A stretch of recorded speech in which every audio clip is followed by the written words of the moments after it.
Hello, my name is Sky, and I'm currently studying to become a teacher.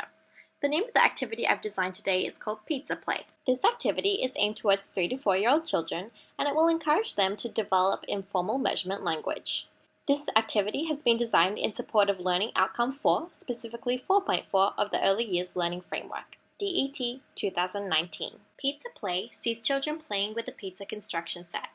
This set can be created as a DIY set using paper or felt. However, this activity in particular centers around a wooden pizza set complete with Velcro detachable slices and ingredients. Although there are no rules to this game, we can expect to see children naturally gravitate towards the role of a chef, customer, or shop owner. To encourage exploration of different maths concepts, the teacher can also roleplay as a customer or server. To subtly introduce the concept of informal measurement language to the children, there are a few steps I could take. The first thing I would do is by reading them a story or a picture book. For this example, I would actually use Stregonona because it uses a lot of informal measurement language, specifically in relation to food quantities, which is likely to appear in our play activity. The second step I would take is by using vocal techniques to emphasize the target language within that story, words like lots, little, big, or small. After this would be the perfect time to introduce the children to the play activity. Example of play outcomes. During this activity, we can expect to see children naturally gravitate towards dramatic play, State of New South Wales 2006, in the form of a pizzeria roll or even a stage family dinner. As this activity revolves around the detachable ingredient options, it is likely the children will be drawn to the creative process of cooking, and we may begin to see the emergence of informal measurement language as the children pretend to cook. For example, a child may say, "I would like to make a pizza with lots of tomatoes," or "I would only like a little bit of pizza for me, please." Teachers can provide further scaffolding by asking the children to share their special recipe or explain how they like to cook their pizza as they go. This scaffolding provides an opportunity to provoke children in engaging and using informal measurement language. In creating the individual pizzas, students may also explore informal measurement concepts. For example, a student may say, "Thank you for this delicious pizza. What is your secret recipe?" This prompt provides students an opportunity to backtrack through their creation process and explain what elements led to the final product. So, for example, I used 2 tomatoes, a lot of cheese, and some pineapple too. In this resulting scenario, we can see that the student has successfully elicited the target language. The activity strongly links to Outcome 4 of the EYLF, in which children strengthen their problem-solving and creative abilities. It is important to note that although in this instance we are specifically focusing on informal measurement language, there are a large variety of other mathematical concepts that could be explored through this activity. Pizza Play, as its name would suggest, is strongly centered around the concept of play-based learning.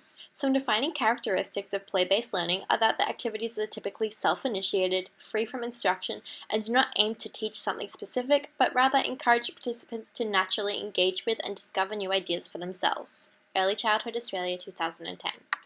The role of a teacher in play-based learning is minimized and more reactive rather than planned.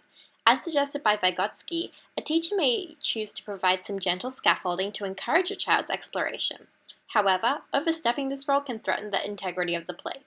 Within the Pizza Play activity, the importance of the role that play-based learning has in children becoming numerate is emphasized through their desire to mimic everyday scenarios such as measuring pizza cooking ingredients or pretending to buy pizza. Connor, 2011. Pizza Play could further be categorized as dramatic play. Introduced by Sarah Smolansky, who expanded on Piaget's work, dramatic play specifically centers around children using play to imitate their environment through role play, which in turn leads to a cooperative effort from their peers to center their play around an agreed-upon scenario. For example, mums and dads, or in this case, pizza shops. State of New South Wales, 2006. Social constructivism. The social and collaborative nature of pizza play draws links to the ideas of learning through social constructivism. Established by Lev Vygotsky, social constructivism builds on Piaget's stages of cognitive development theory. Vygotsky contends that children progressing through the differing stages of cognitive development is dependent on first observing MKOs. More knowledgeable others model those behaviors first. State of New South Wales, 2006.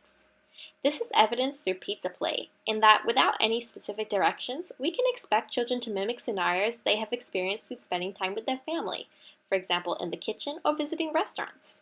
Nolan and Rabban Bisbee, 2015. In the pizza play activity, children will be playing in collaboration if they choose to role-play a pizza shop scenario, for example, taking orders, performing a mock transaction, or instructing a team on how to cook. There is also an opportunity for the teacher to act as a participant within this activity, also to add gentle scaffolding where appropriate, or challenge the children's thinking as an MKO. The idea of learning with hands-on materials specifically supporting the discovery and exploration of measurement as a maths concept can also be seen in recent educational studies. Lee, 2012. The use of concrete materials to support students while learning concepts helps them to become numerate as they explore the consequences of math outside of the traditionally abstract learning environment for maths. Glennie and Damon, 2008. In pizza play, children are provided with many opportunities to make size assessments using their hands and reenacting common everyday occurrences. The incorporation of colorful and stimulating hands-on material in pizza play enhances dramatic play and encourages children to support their own use of informal measurement language with physical gestures. For example, children may hold out their hands to show the size of a pizza. I would like a huge pizza, like this, please. Thank you for listening to my presentation.